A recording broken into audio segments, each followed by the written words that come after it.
ନମସ୍କାର। ସୃଜନୀର ପାନ୍ଥଶାଳାକୁ ଆପଣମାନଙ୍କୁ ସ୍ୱାଗତ ଜଣାଉଛି। ଆଜି ଆଉ ଗୋଟେ କବିତା।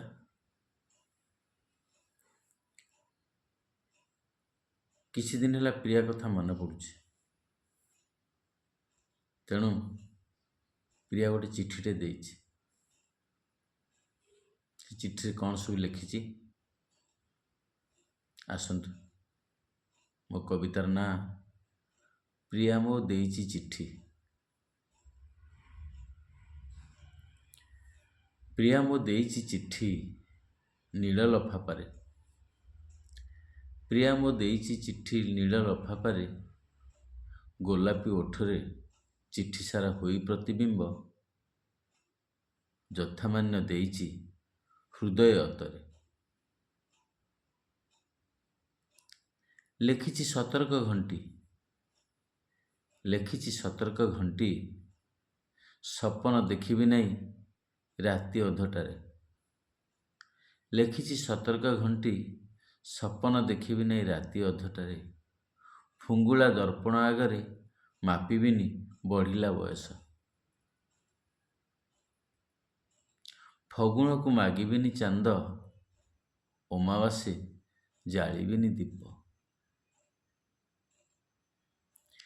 ଆଙ୍କିବିନି କଳ୍ପନାର ଚିତ୍ରପଟ, ଆଙ୍କିବିନି କଳ୍ପନାର ଚିତ୍ରପଟ ନିର୍ଜନ ରାତିରେ।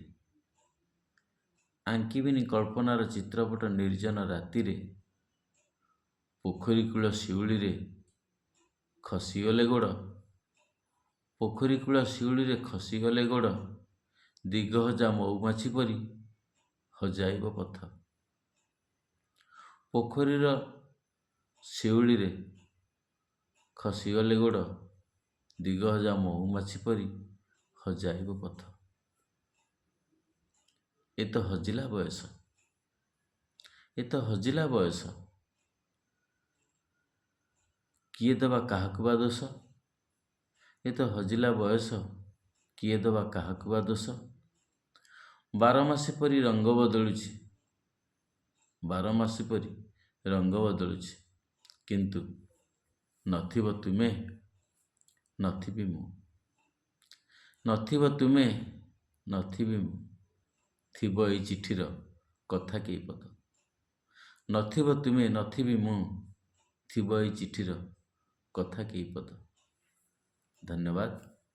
କବିତାଟି କେମିତି ଲାଗିଲା କମେଣ୍ଟ କରି ଜଣାଇବେ ଏବଂ ମୋ ଚ୍ୟାନେଲକୁ ସବସ୍କ୍ରାଇବ୍ କରିବେ। ଜୟ ଜଗନ୍ନାଥ।